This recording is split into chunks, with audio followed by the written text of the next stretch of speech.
जय काली माता, जय काली माई, जय जय माँ काली। तो आज के इस गहन चर्चा में हम जिस विषय पर बात करने वाले हैं वो सच में बहुत ही रहस्यमयी है। दुनिया भर की जो अलग अलग मान्यताएं हैं, मतलब उनमें देखा जाए तो ईश्वर को हमेशा प्रकाश, शांति और बहुत ही सौम्यता का प्रतीक माना जाता है। बिल्कुल, आमतौर पर यही छवि होती है। हाँ, तो फिर भारत में और दुनिया के कई और हिस्सों में भी ऐसे करोड़ों लोग हैं जो एक ऐसी देवी के सामने बहुत ही श्रद्धा से सिर झुकाते हैं जिनके रूप को देखकर कोई भी थोड़ा सहम जाए। सही कह रहे हैं आप। जिनके एक हाथ में खून से सना हुआ खड्ग है, दूसरे हाथ में एक कटा हुआ सर है, हाँ। और जिनके गले में खोपड़ियों की माला है और जिनका वास श्मशान में बताया गया है। आज हम अपनी इस गहन चर्चा में इसी रहस्य की गहराई में जाने वाले हैं। ये सच में एक ऐसा विषय है जो पहली नजर में देखा जाए तो बहुत ही विरोधाभासी लगता है, मतलब कॉन्ट्राडिक्टरी लगता है। बिल्कुल। और आज हमारे पास जो स्रोत है ना, जैसे कालिका पुराण, काली तंत्र और महानिर्वाण तंत्र के कुछ बहुत ही दुर्लभ अंश। हाँ, ये बहुत ही प्रामाणिक स्रोत है। वही तो, इनमें कुछ ऐसी बातें निकल कर आती हैं जो देवी के इस स्वरूप के बारे में हमारी जो आम समझ है ना, उसको पूरी तरह से पलट देती हैं। सही कहा। देखिए, इन ग्रंथों का जब हम गहराई से अध्ययन करते हैं तो समझ आता है कि जो चीजें हमें ऊपर से इतनी डरावनी या भयावह लगती हैं, वो दरअसल बहुत ही गहरे ब्रह्मांडीय रहस्यों को अपने भीतर समेटे हुए हैं। और आज हमारा जो मुख्य उद्देश्य है इस चर्चा का, वो यही समझना है कि आखिर ये प्रलय और विनाश का जो प्रतीक है, हाँ, वही प्रतीक जिसे हम इतना विकराल मानते हैं, वही अपने भक्तों के लिए एक परम करुणामयी और स्नेहमयी माँ कैसे हो सकती है। ये जो रौद्र रूप और मातृत्व के बीच का संगम है ना, ये सच में बहुत अद्भुत है। चलिए इसे थोड़ा विस्तार से समझते हैं। जब मैं इन ग्रंथों और नोट्स को पढ़ रही थी तो मुझे ऐसा लगा कि माता काली का यह जो स्वरूप है वो वास्तव में इस पूरे ब्रह्मांड के एक कॉस्मिक रीसेट बटन की तरह है। कॉस्मिक रीसेट बटन, क्या बात है। बहुत बढ़िया तुलना है ना? क्योंकि हम लोग अक्सर काले रंग को अंधकार से या किसी नकारात्मकता से जोड़ के देखते हैं, या फिर सोचते हैं कि वहां कुछ है ही नहीं। बिल्कुल। लेकिन तांत्रिक ग्रंथों में इस काले रंग की जो व्याख्या की गई है वो पूरी तरह से अलग है। यहाँ जो बात सबसे अधिक आकर्षित करती है वह है इस रंग का असली मतलब। देखिए, ये समझना बहुत जरूरी है कि ये काला या जो गहरा नीला रंग है ना, ये किसी शून्यता का नहीं बल्कि पूर्णता का प्रतीक है। पूर्णता का मतलब कंप्लीट होने का। हाँ, मतलब विज्ञान भी तो हमें यही सिखाता है ना कि जब सारे रंग एक साथ मिल जाते हैं, अच्छा, हाँ, या जब कोई वस्तु सारे रंगों को अपने अंदर सोख लेती है तो वो कैसी नजर आती है? काली नजर आती है। तो ये उनकी अनंत ऊर्जा का प्रतीक है। बिल्कुल। माता का ये रंग उस अनंत ब्रह्मांडीय ऊर्जा का प्रतीक है जहां से सब कुछ उत्पन्न होता है और अंत में सब कुछ वहीं वापस लौटकर समाहित हो जाता है। और देखिए, इसके साथ ही काली शब्द की उत्पत्ति पर अगर ध्यान दें। हाँ, काल शब्द से हुई है ना, जिसका अर्थ समय होता है। सही पकड़ा आपने, काल यानी समय। हाँ। अब समय की प्रकृति पर जरा विचार करके देखिए। समय क्या करता है? समय तो सब कुछ बदल देता है, सब कुछ खत्म कर देता है एक दिन। वही ना, समय दुनिया की हर एक चीज को निगल जाता है, चाहे वो बड़े बड़े पहाड़ हों या महान साम्राज्य हों, यहाँ तक कि तारे और आकाश गंगाएं भी। बिल्कुल, कुछ भी समय की पहुंच से बाहर नहीं है। समय अंततः सबको नष्ट कर देता है। माता काली उसी समय की, यानी उसी काल की ईश्वरीय स्वरूप हैं। वे विनाश करती हैं, लेकिन ध्यान देने वाली बात यह है कि वो विनाश कोई अंधी तबाही नहीं है। वो रीसेट बटन वाली बात। हाँ, वो पुराने को मिटाकर एक नई शुरुआत करने की एक जरूरी प्रक्रिया है। अगर हम उनके स्वरूप के हर एक प्रतीक को डिकोड करें तो इन ग्रंथों में बहुत सी चौंका देने वाली बातें, जैसे उनके खुले और बिखरे हुए बाल। आमतौर पर देखा जाए तो समाज में बंधे हुए बालों को एक सभ्यता या नियम और अनुशासन का प्रतीक माना जाता है। सही बात है। तो क्या उनके खुले बाल उस अनुशासन को तोड़ने का प्रतीक है? देखिए, इसको तोड़ने से ज्यादा मुक्त होने के रूप में देखना चाहिए।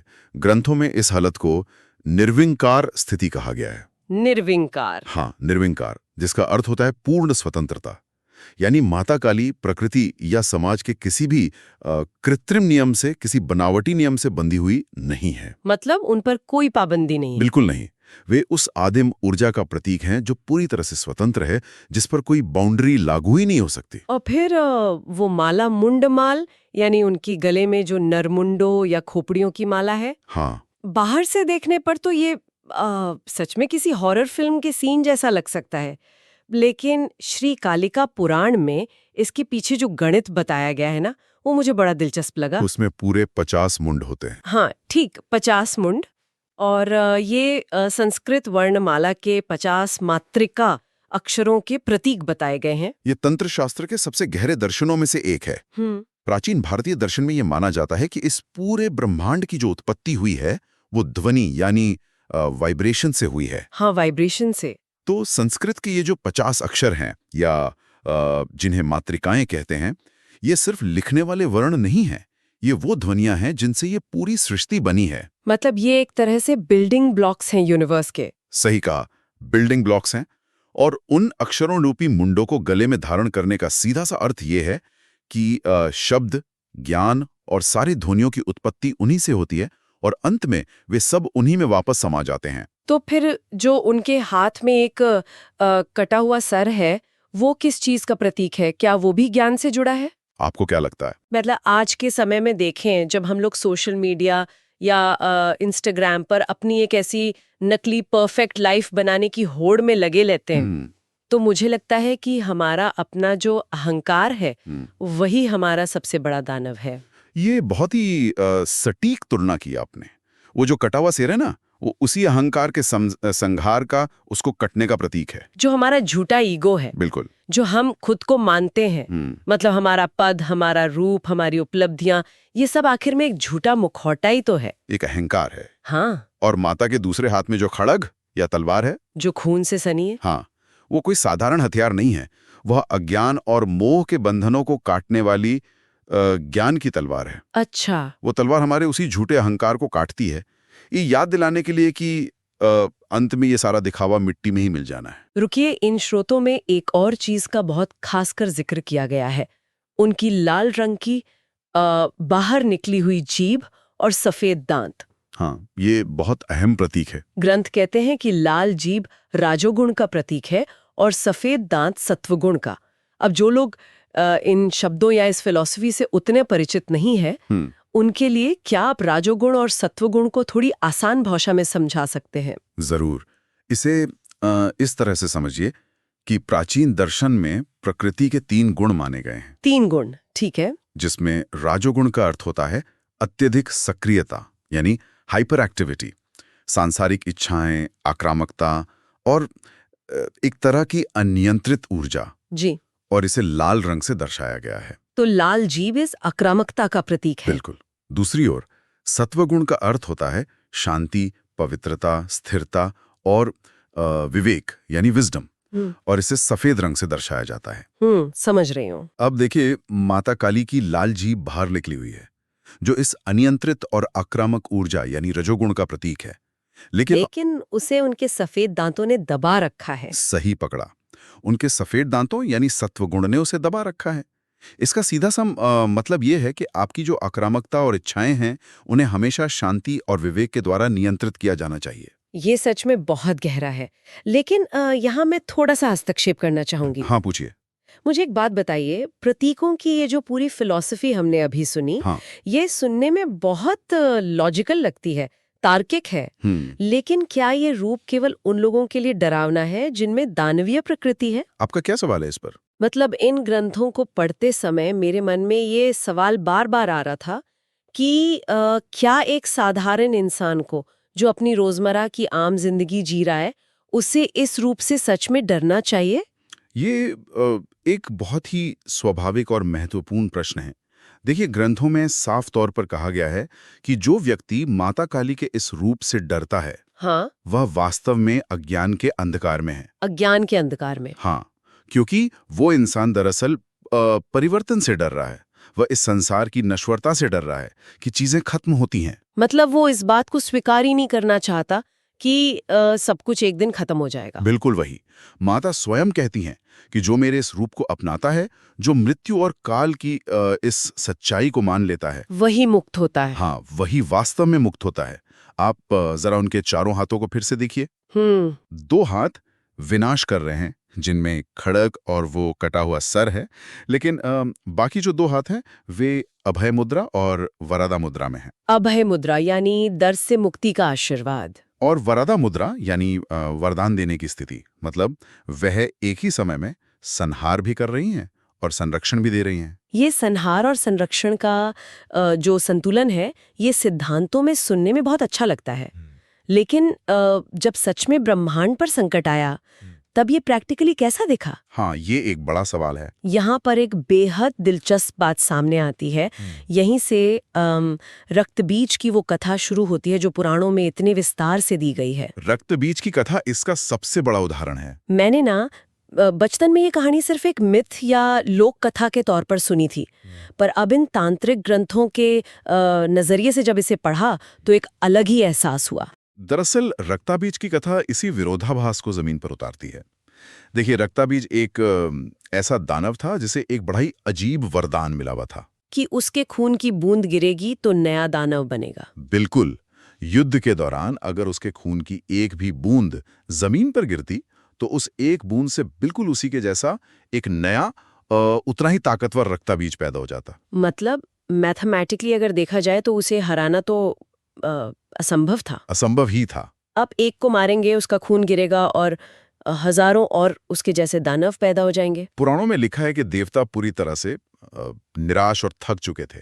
तभी माँ दुर्गा के ललाट से यानी उनके माथे से एक अत्यधिक क्रोधित ऊर्जा प्रकट हुई, महाकाली। और वो युद्ध का जो दृश्य स्रोतों में लिखा है, मैं तो कल्पना करने में ही रोंगटे खड़े कर देता है। सच में रक्ताबीज के खून की बूंदों को जमीन पर गिरने से रोकने के लिए माता काली ने क्या किया? उन्होंने अपने हाथ में एक खप्पर लिया, यानी वो खोपड़ी का प्याला। हाँ, खप्पर। जैसे ही माँ दुर्गा उस दानव पर प्रहार करती, माता काली उस खून को जमीन पर गिरने से पहले ही हवा में ही अपने खप्पर में भर लेती और उसे पी जाती। उन्होंने उस दानव का सारा खून पी लिया और इस तरह उस अजेय रक्ताबीज को पूरी तरह से नष्ट कर दिया। पर कहानी यहाँ पे खत्म नहीं होती है। और यहीं पर सबसे बड़ा ट्विस्ट आता है। बिल्कुल। दानवों के संहार के बाद भी माता का क्रोध शांत नहीं हुआ। वह उस युद्ध के उन्माद में थी। वो ऊर्जा इतनी प्रचंड थी, उनका रूप इतना उग्र हो गया था कि उन्होंने एक प्रलयकारी तांडव शुरू कर दिया। और उनके उस तांडव से पूरी धरती कांपने लगी। ऐसा लगा मानो आज पूरी सृष्टि ही नष्ट हो जाएगी, जिसे बचाने के लिए उन्होंने युद्ध किया था। और तब उसी सृष्टि को बचाने के लिए भगवान शिव आगे आए, जो स्वयं उनके पति हैं। हाँ, और जो पूरे ब्रह्मांड की स्थिरता के आधार माने जाते हैं, वो रणभूमि में गए और उनके रास्ते में जाकर लेट गए। माता काली क्रोध में अंधी होकर नृत्य कर रही थी। उन्हें कुछ दिखाई नहीं दे रहा था और तभी अचानक उनका पैर भगवान शिवा के वक्ष यानी उनकी छाती पर पड़ा।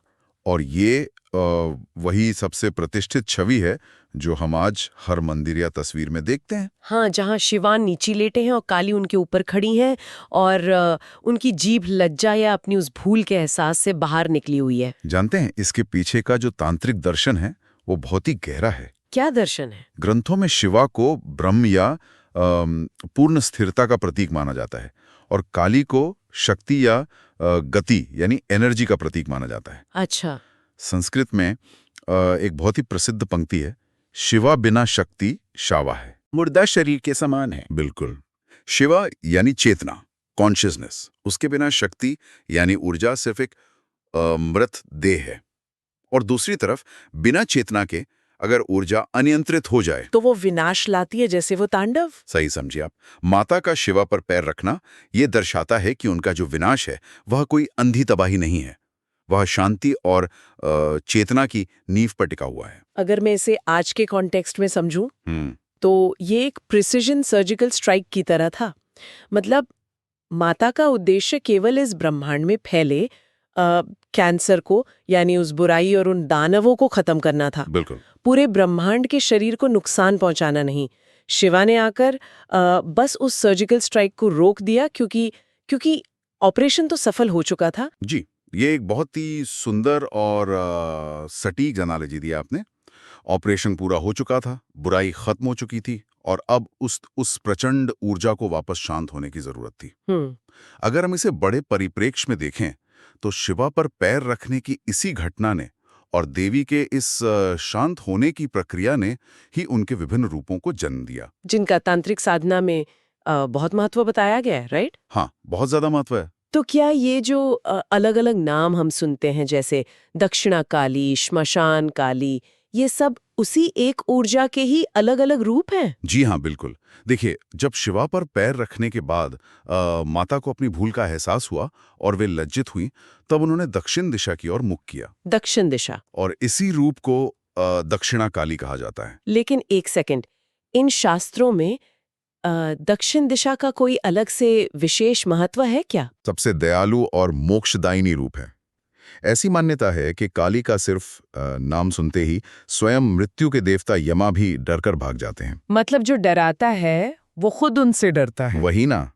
इसलिए जो भक्त दक्षिणा काली की उपासना करता है, उसे मृत्यु या यमा का कोई भय नहीं रहता।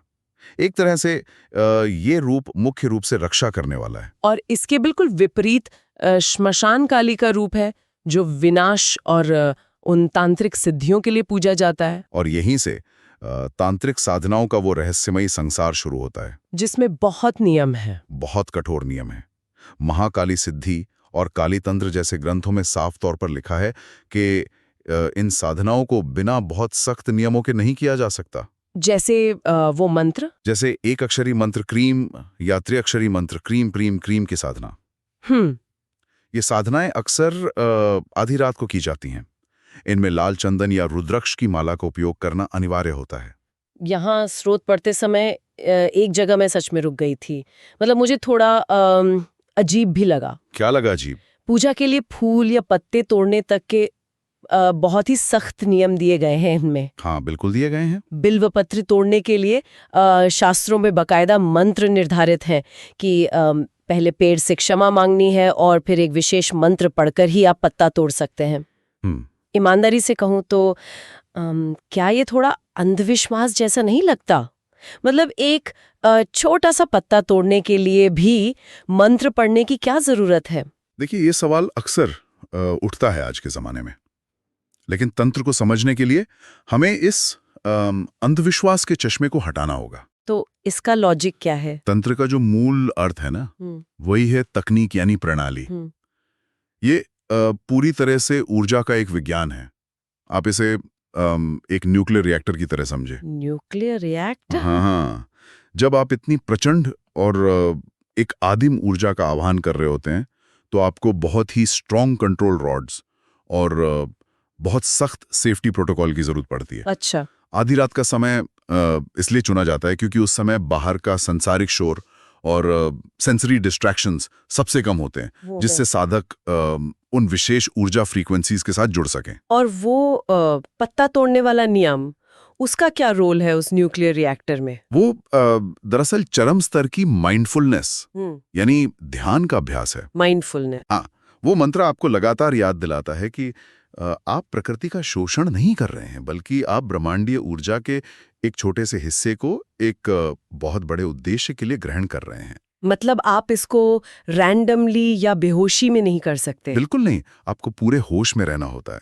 लेकिन अगर कोई व्यक्ति जोश में आकर या इंटरनेट से कोई ऐसी ही किताब पढ़कर इन नियमों का पालन ना करे, तो फिर खतरा है। और शमशान में जाकर सीधे तांत्रिक साधना करने लगे, तो क्या सच में कोई नुकसान हो सकता है? वापस उसी न्यूक्लियर रिएक्टर वाली एनालॉजी पर आते हैं हम। अगर आप बिना सही उपकरणों के और बिना किसी योग्य इंजीनियर यानी एक योग्य गुरु के निर्देशन के यूरेनियम के साथ ऐसे ही प्रयोग करेंगे, तो क्या होगा? पूरा शहर तबाह हो जाएगा। शहर रोशन तो नहीं होगा, बल्कि रेडिएशन फैल जाएगा। ग्रंथों में साफ चेतावनी दी गई है कि बिना योग्य गुरु की दीक्षा के अगर श्मशान काली यंत्र साधना जैसी उग्र साधनाएं की जाएं, तो साधक को भयानक शारीरिक रोग घेर सकते हैं। शारीरिक रोग और उसके साथ मानसिक क्लेश भी। उस व्यक्ति का मानसिक संतुलन पूरी तरह से बिगड़ सकता है। ये तो सच में डरावना है। क्योंकि ये ऊर्जा अगर सही तरीके से चैनल ना की जाए, तो वह दिमाग के पूरे सर्किट को जला सकती है। तो इन सब का आखिर मतलब क्या निकलता है? एक तरफ ये इतने जटिल और खतरनाक नियम है, तंत्र की इतनी रहस्यमयी दुनिया है, लेकिन जब हम भारत के पूर्वी हिस्सों की तरफ देखते हैं, विशेषकर बंगाल, असम या ओडिशा की ओर, वहाँ की परंपरा अलग है। वही तो, एक साधारण भक्त का नाता माता से कैसा होता है? आम इंसान तो आधी रात को न्यूक्लियर रिएक्टर से खेलने श्मशान नहीं जाता ना, उसे ये सब आखिर कैसे समझ आता है? और यहीं पर हमारी इस पूरी चर्चा का सबसे खूबसूरत पहलू उभर कर सामने आता है। भक्ति। हाँ, भक्ति और पूर्ण समर्पण। देखिए, तंत्र का जो मार्ग है वह ज्ञान और ऊर्जा का है, लेकिन जब बात निश्चल भक्ति की आती है ना, तो सारे नियम, सारी जटिलताएं सब पीछे छूट जाती हैं। मैंने स्रोतों में श्यामा संगीत के बारे में पढ़ा था। बिल्कुल, बंगाल में शक्ता पदावली और श्यामा संगीत की जो इतनी समृद्ध परंपरा है, वह इस छूटने का ही सबसे बड़ा उदाहरण है। हाँ, इन स्रोतों में रामप्रसाद सेन और कमलाकांत जैसे महान संतों का विशेष जिक्र है। उन संतों ने देवी के उस विकराल और उस डरावने रूप को बिल्कुल दरकिनार कर दिया। उन्होंने उस ब्रह्मांड की सबसे शक्तिशाली सत्ता को अपनी एक व्यक्तिगत, एक अपनेपन वाली माँ बना लिया। अगर आप उनके गीतों के भाव को सुने तो आप सच में हैरान रह जाएंगे। वे माँ से लड़ते हैं। हाँ, वे उनसे लड़ते हैं, उनसे शिकायत करते हैं, रूठ जाते हैं। वो गाते हैं कि तू कैसी माँ है जो अपने ही बच्चों को दुख देती है। सोचिए जरा, एक तरफ तंत्र के नियमों में जहाँ थोड़ी सी भी गलती पर विनाश का डर बताया गया है, और दूसरी तरफ भक्ति में एक छोटा बच्चा अपनी उस विशाल माँ से अधिकार जता रहा है। क्योंकि देखिए, एक छोटे बच्चे को अपनी माँ को गले लगाने के लिए किसी मैनुअल या किसी भी कठोर नियम की जरूरत नहीं होती। ये बहुत प्यारी बात है। इसी परंपरा में एक बहुत ही प्रसिद्ध आधुनिक गायक हुए हैं पन्नालाल भट्टाचार्य। उनका किस्सा तो हर किसी को झंझोड़ देता है। उनके बारे में जो वर्णन हमारे स्रोतों में दिया गया है, वह सच में रोंगटे खड़े कर देने वाला है। उनके गाने का तरीका ही बिल्कुल अलग था। पन्नालाल भट्टाचार्य जब श्यामा संगीत गाते थे ना, तो ऐसा लगता था जैसे वे किसी और ही दुनिया में चले गए हों। वे पूरी तरह से खो जाते थे। वे इतने भाव विभोर हो जाते थे कि उनका पूरा शरीर कांपने लगता था, पसीना छूट जाता था और गाते गाते उनकी आंखों से लगातार आंसू बहते रहते थे। स्रोत बताते हैं कि वे मंच पर ही बच्चों की तरह फूट फूट कर रोने लगते थे, और उनकी ये जो तड़प थी वह सिर्फ मंच तक सीमित नहीं थी। नहीं, बिल्कुल नहीं। वे रात रात भर जाकर विभिन्न श्मशानों में अकेले बैठे रहते थे। और इसलिए नहीं कि उन्हें कोई सिद्धि चाहिए थी। वही तो, उन्हें कोई तांत्रिक सिद्धि नहीं चाहिए थी। उन्हें महाकाली की किसी शक्ति से कोई मतलब नहीं था।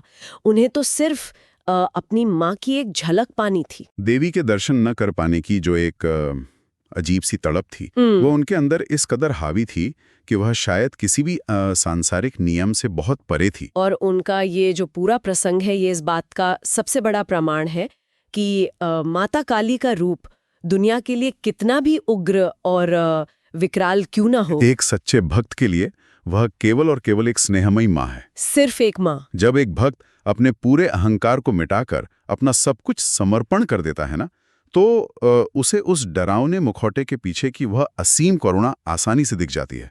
आज की इस पूरी गहन चर्चा को अगर हम अब समेटें, तो एक बात बिल्कुल स्पष्ट होकर सामने आती है कि माँ काली विनाश और करुणा, इन दोनों का अंतिम सत्य है। सही कहा। उनका उग्र रूप हमें दरअसल ये सिखाता है कि कुछ नया सृजन करने के लिए पुरानी बुराई का नाश करना बहुत जरूरी है। चाहे वह बाहरी दुनिया का अहंकार हो या फिर हमारे अपने अंदर के विकार हों, जैसे हमारा डर, हमारी ईर्ष्या या हमारा झूठा दिखावा। बिल्कुल। उन सब को उस खड़क से काटना जरूरी है, तभी हम वास्तव में मुक्त हो सकते हैं, आजाद हो सकते हैं। और यही इस ज्ञान की सबसे बड़ी सार्थकता है, खासकर हमारे आज के युग में, जहां देखा जाए तो हम सब किसी न किसी डर में ही जी रहे हैं। नौकरी चले जाने का डर, हाँ, भविष्य का डर, असफलता का डर, किसी ऐसी बीमारी या अंततः मृत्यु का डर। काली का जो दर्शन है वो हमें यह सिखाता है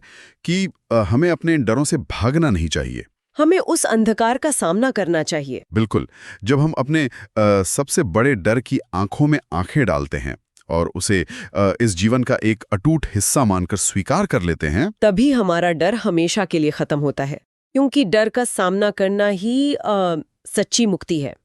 वे सिर्फ समय या काल नहीं है, बल्कि वे हमें उस समय से भी परे जाने का मार्ग दिखाती हैं। इस पूरी चर्चा से मेरे मन में एक बहुत ही गहरा और एक उत्तेजक विचार पैदा होता है। वो क्या? जरा सोचिए इस बारे में।